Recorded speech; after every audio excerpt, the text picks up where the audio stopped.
film starts with a failed operation in Budapest. Because of this failure, the head of the MI6 is fired, and associated with him, his closest man, George Smiley, our main character. A man should know when to leave the party. MI6, which is also known as the Circus, is an in-name given, really, for the intelligence service. And something's going on in MI6 now. There is a mole right at the top of British intelligence. He's been there for years. So they tried to persuade George Smiley to get back in to find out who this mole might be. I'm retired, Oliver. It does mean you're rather well placed outside the family to look into this matter for us now, doesn't it? I'll do my utmost. In this world, it's all something's jargon for something, and there are 4 high-ranking intelligence officers that are under suspicion, and it is Tinker, Alalai. What's that shrug for? He is that very dangerous reforming spirit who appears to be without caution. Don't damn well shrug at me. Tailor Hayden. Mr. Hayden, not now. He has that somewhat maverick quality. It's a kind of dashing, rather cavalier desire to do things perhaps not quite according to the rules. Soldier Bland. 25 years we've been the only thing standing between Moscow and the Third Bloody World War. He's quite gifted, he's well read, and therefore he's a watcher. And then poor man, Esterhazy. He has the ability to always go with who he thinks will be the leaders. What's this about, George? It's about which master you've been serving, Toby. But of course, every character in this film is potentially both a pawn and a knight, as it were. I'll keep Peter. And so Smiley chooses to be a spy out in the field for him because he knows that he can be trusted. I need you to do something. Going to have to send you up into the lion's den. But importantly, there's an ambivalence between all of these people because they live in a world where relationships can be severed very fast and can't always be acknowledged in the outside world. If you're caught... What the hell are you doing up here? Can't mention me. What's interesting to play is if the idea of loyalty holds any water or continues to hold any water. There's a story you must have heard. There are always stories. Well, anyway, the atmosphere is secret. After today, Peter, you have to assume they're watching you. You have nobody to trust but your colleagues. If there's anything you need tidied up, now's the time. You don't tell your wife what you're doing, or very few do. You don't tell your girlfriends, your boyfriends, or whatever you've got. So you're thrown upon one another, and then you don't trust one another. So that really is a secret world within a secret world. I know who you are. And there is a tip that comes in. I have something to trade, something big. These are men that can't indulge their emotions, but these guys are all longing for something. You have characters that are isolated and no longer know who to trust. And that's much more frightening when you don't know who the enemy is. The enemy could be anyone, and it could be everyone. She told me a secret. The mother of all secrets. Who do you trust? Everybody has their own agenda. The stakes are much higher. There's much more exposure. It's more brutal and humanistic as well. It's about relationships. She had information concerning a double agent. I was in the intelligence community during the great witch hunt periods. And so I wanted somehow to recreate that secret world, the people living in a bubble, where there was a kind of shared paranoia which created a tension. You can't stay here. It isn't safe. The thing about this film is that the subtext to it is about people betraying one another, and I think that when you've got a subtext that is as strong as that in a dramatic piece, and also obviously a great character like Smiley is an amazing backbone for a Cold War thriller in this paranoid world. Wicked, wicked George. He is the perfect spy in the sense that he is someone you would immediately forget if you saw him on the street. You rang my house. What did you say? But he seems to be perpetually thinking, and he creates this tremendous curiosity in the rest of us as to what he's thinking. What about Smiley? I think what's extraordinary about him, though, is that he lets everything come to him. The room temperature changes to him. He completely and utterly beguiles people into thinking he's harmless. What did you tell them? Everything. And there's something very exciting about a bomb that isn't going to explode, but just might explode, and in a way he's a character like that. He's a fanatic, and the fanatic is always concealing a secret. It is said Smiley is a great spy, but an inadequate man. And he is created, obviously, from a world that Le Carré has personal experience in. I think I created in Smiley, in part, the father I never had. And I think I also gave Smiley my social awkwardness, my lack of self-respect, and my fumblings in love. I made home the most dangerous place for him. Home is where he lets himself in cautiously. Home is where he sees the shadow of his adulterous wife in the window and wonders who she's with. And that left a man with a corrosive eye and a natural skepticism. And so I think it was a very personal creation. Don't you think it's time to recognize there is little worse on your side as there is on mine?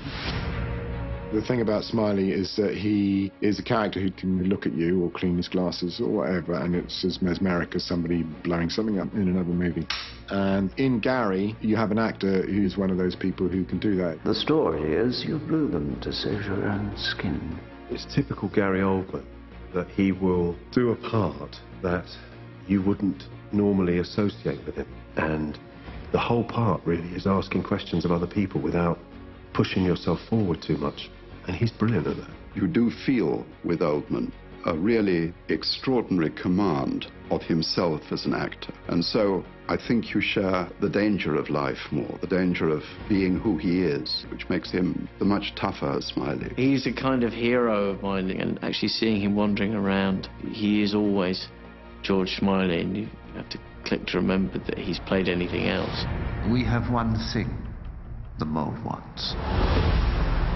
The plot of Tinker Tailor itself is really quite linear, but around it are these very complex characters who are completely realized through a cast that is the creme de la creme. All of you! The casting process is like playing chords on a piano. It's not like the individual C or D or G. It's how they sound together.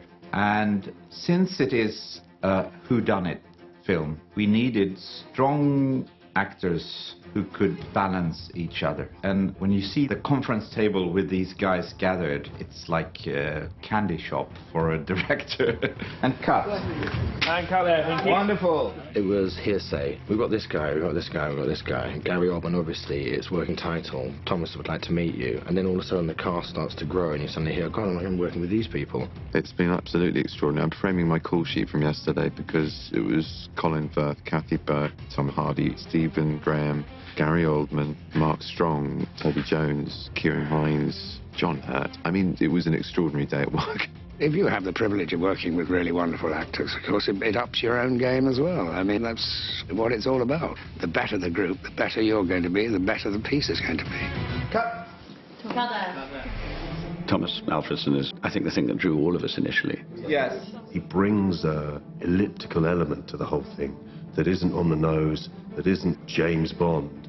It's something much more interesting than that. With a story that it really consists of people not really telling the truth to each other. There's a rotten apple, Jim, and we have to find it. It's a story about deceit, dishonesty. It's a story about people looking into other people's lives. It's a story of people not being honest about their own lives. It's very much about the everyday feel of it. And that makes it extremely interesting because it feels like, wow, this could be happening anywhere. To me, there's a great poetry to the machines, to the kind of clumsy-looking technology. It has a beauty to it now. And I think seeing this technology in raw form actually exposes this sense of human endeavor and human application where there's a mystery and a whodunit. It's set in the early 70s, in a world that's kind of gone from this country. And because of the age and the class and the type of people in the film, we've naturally backdated the look slightly. So that the people in the circus who wear Savile Row suits will most probably have Savile Row suits with the same style they had in 1962 and 1973. So we've actually encompassed and embraced the 60s with the 70s, but more towards the 60s, just because it helps the look of what we've done as far as trying to keep the palette really simple so that you can see the faults of everybody, because it's better to try and see everybody very raw. So we've ended up, through cinematography and Thomas's taste and everything, at a 60s colour palette. And the way they're shooting it is quite traditional. So there's a lot of tracks being used and cameras being used in a way that probably reminds you of things you might have seen in the 70s. Cut. But Thomas is someone who shies away from cliches of the spy genre, so two men talking in a car in profile is going to be a rare occurrence in this film, and I think it means there's a continual line of tension, which even just a camera angle with these more exposed figures can really bring out the clandestine into the open, which is part of the joy of doing this film. I stole that because of you.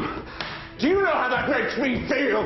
It's scary to handle material of this magnitude, because it's a quite big thing to start working with John le Carré. Very good. It's just the beauty of storytelling and the realism behind that story, because John le Carré, he was involved in this world, so he knows exactly what went on. In the time when I wrote the book, the very concept of turning an intelligence service inside out by treachery was foreign to the audience. Now the audience is so sophisticated they get it like that. So you can't set up this amazing notion of a mole as if nobody's ever heard of one. I mean, these are great artists addressing the same object but with quite different purposes. And I think they did it splendidly with a great actor. Gary Oldman is absolutely brilliant in this part and does what he does superbly. I'm hypnotized by his performance. I know all about your secret source, and I know something you don't. I know who he is. We're making something without sentiment. It's sexier, it's grittier, it has to be more cruel. It's about betrayal and loyalty. So you care about every twist and turn because you're involved in these people's lives. Things aren't always what they seem.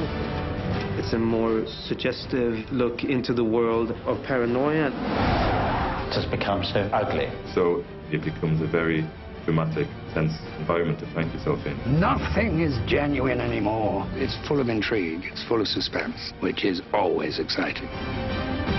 We're not so very different, you and I. We both spend our lives looking for the weaknesses in one another.